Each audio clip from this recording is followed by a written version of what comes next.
today's cars are pretty advanced. And in the not too distant future, cars will even drive themselves.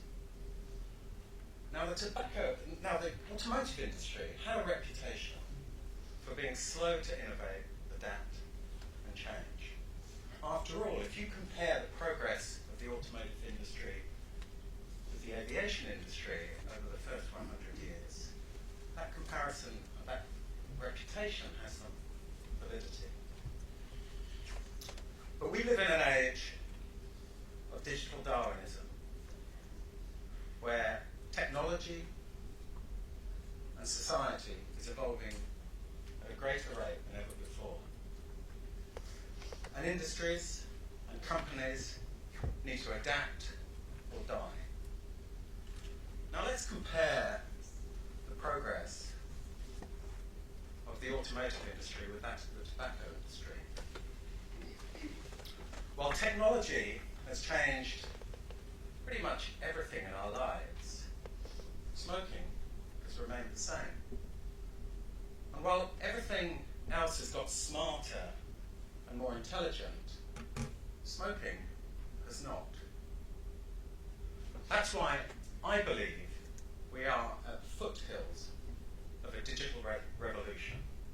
A revolution that will see a wholesale shift in the tobacco industry from analog to digital. And we at AIR like to think we're at the forefront of that revolution. We're a UK-based technology company with a simple mission: to help millions of smokers with a smarter alternative to smoking, to help them to stay smoke-free for good.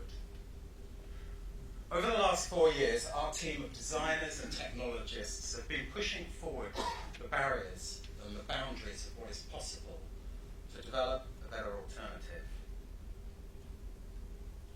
And we think we've come up with a smarter alternative.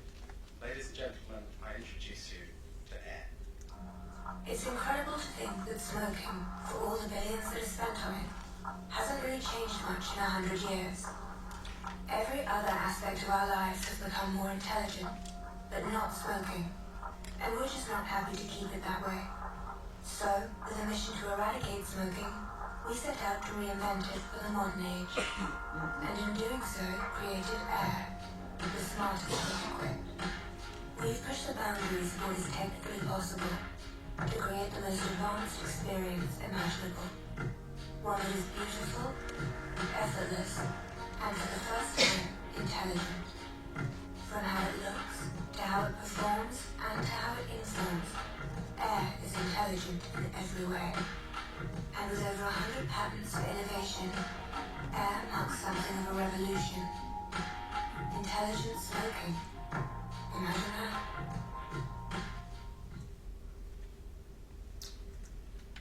From the way it looks to the way it performs and informs, AIR is smart in every way.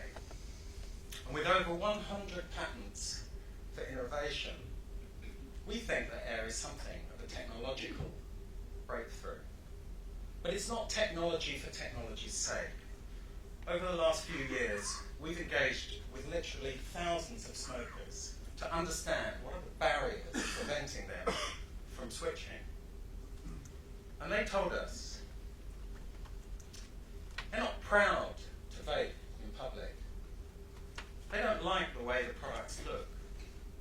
So we developed AIR to be beautifully smart, a product that you'd be proud to be seen with.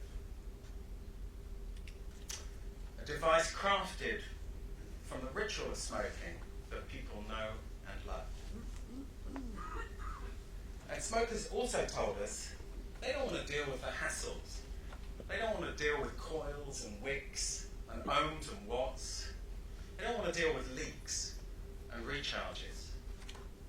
So we designed AIR to be as effortless as smoking.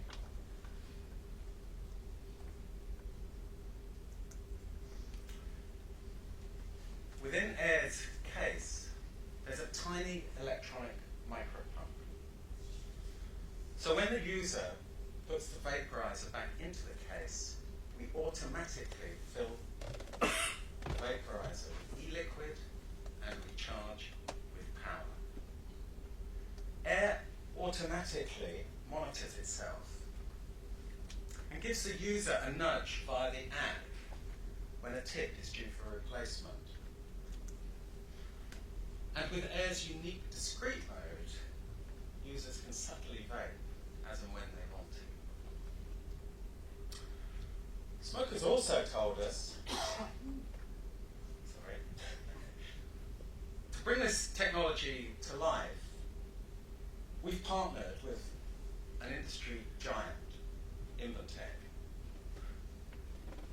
They will manufacture the product for Air, and they build class-leading products for companies like Sonos, for Fitbit, and for Apple. Users also told us that they don't want to trade one addiction for another. They don't want to feel locked into vaping. And at some point, they may want to quit nicotine altogether. So, with our device, we provide the vapor with an insight into how much they vape. And with Air's glow down feature, you can see how much you vape, and there's a clear start and finish to every session. And via our app, you can monitor your consumption. You can monitor your progress, whether you're on a quest to reduce your to stop smoking or to quit nicotine. And we'll give you encouragement every step of the way on that journey. Now, we know it's not just about the device. We know how important flavours are. So our team of flavorists have developed a range of 9 flavours in 3 different strengths, all the way down to 0 nicotine. And to ensure the quality and consistency of those flavours, every single one of our capsules is fitted with a tiny microchip. And that microchip ensures the authenticity of the contents and also provides counterfeit protection. People who have seen Air and used it say that they love it. But there's one more thing. If we're going to succeed in our quest to eradicate smoking, we're going to need to understand the behaviours of smokers who are trying to quit. Up until now, gathering data has relied on talking to smokers themselves and gathering their usage data. And this is limited because either through a lack of self-awareness or just plain denial, smokers are famously poor at providing accurate information about their habit. Now, thanks to technology, we will be able to deal with facts, not fiction. Via MyAir, we will be gathering millions of anonymous data points. The duration of a puff, the strength of the e-liquid. We'll know when you had your first vape in the morning and your last puff at night. This is an important breakthrough. It's important because we will provide this information to the medical and research communities for free. It's also important because for the first time in history, we will be gathering accurate, insight-driven data at scale. We believe that here at Air that unleashing the power of technology will help millions of smokers in their quest to become smoke-free. And I look forward to working with all of you to make that vision of a smoke-free future a reality. Thank you very much.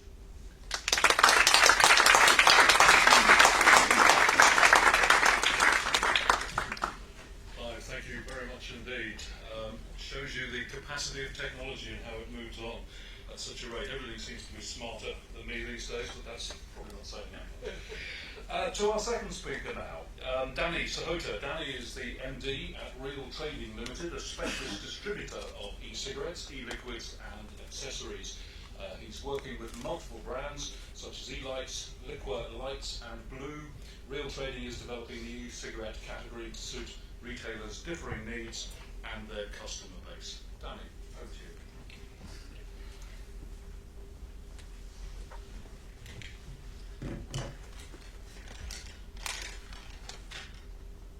Good afternoon all.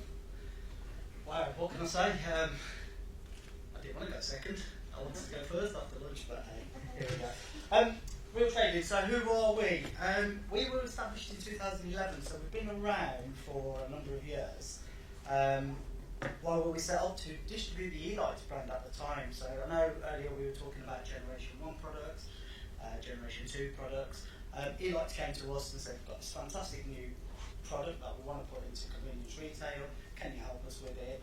We originally said no, then we thought, well, this is pretty good, so let's do it. So that's where we are. We helped E-Lights become the market leader of the time with the Gen 1 product, which E-Lights unfortunately doesn't no longer exist, because Gen TI, as everyone's aware, that's in talking about. At the same time, we identified that vaping was not a fly-by-night product, so we moved to a multi-brand supply for convenience retail. We did look at the American trends, and what we did see from America was there was a lot of vape shops, but a lot of it was moving into convenience retail at the time. So we thought, well, is that going to happen in the UK? 2014, 2015 was probably a bit early for that. But we carried on, we did what we needed to do, and we now supply over 2,000 stores across the UK, from independents to multiples to singles. So we've actually grown as a company in 6-7 years. And the brands that we handle now, we do Logic, I know My Blue here, we do Dinner Lady, I know Brett's here from Bakeries. So we do a multi-brand of products. Hence why we created Vape Station, which is what I'm going to talk about. So it's short, it's sweet, you'll understand from the pictures what I mean. I haven't got many, I've only got one slide on there, but you'll get the gist of it. So, Vape Station, what is Vape Station? Well, it was reinventing vape sales in retail. I've always been on the mindset that where did these vapors come from? These vapors come from the convenience retail. They were smokers. So the convenience retail had the vapor.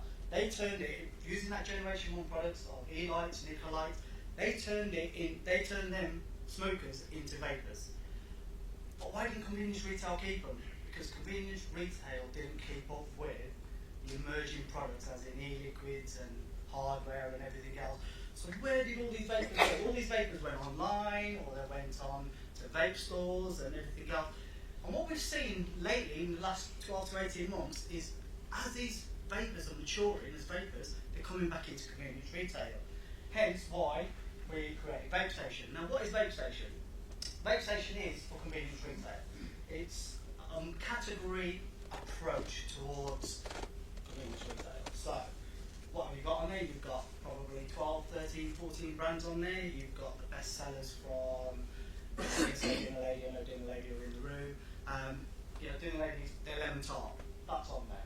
Brett's Pocket Fuel, really good sellers, that's on there. Smart Products, the Vape Pen 22, that's on there. So what we've done is, what we're trying to do in convenience retail is not what the vape shops are doing. The vape shops are doing all the education online, people are buying and everything else. This is convenience. And under the Vape Station brand, we are trying to bring convenience back into vaping. So that's what it is. I can't really say any more. Pictures say more. What can I say? That's what it is. So Vape Station, like I said, is available in probably about 300 stores in the UK at the moment. It's very, very busy. What does Vape Station do? We provide a light box, so it gives it a unique look. We provide everything on a push feed system, so very much like it's tobacco gantries. It pushes everything out, so if you've only got one in stock, it's a uniform approach. We break stuff up, as in we put your standard 50-50 range, we put your 10mm sub-range, we put your multi-packs in, we put your short fill, which is now turning up into a drinker, and we put a basic range of hardware. Somebody wants hardware, someone wants the 50, 60, £100, £200 pens. Yes, we've got them, but you've really got to know your customer. If not, go online, go to your vape stores, and then convenience store will pick up the little bits in terms of the coils and the e-liquids. predominantly 90% of it is e-liquids. And that's what we do. Nice, short and sweet.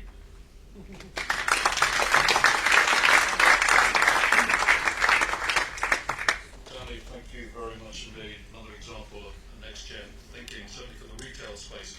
Our third speaker, and I'm grateful that you're all keeping to time, that's fantastic, thank you. Our third speaker is, last but not least, but we all know him as John Dunne. John is the director of the UKVIA himself, has been with us pretty much from the start, John, haven't you? And he's also MD of e-liquid brands, a manufacturer and distributor of premium UK and US e-liquids. John, over to you.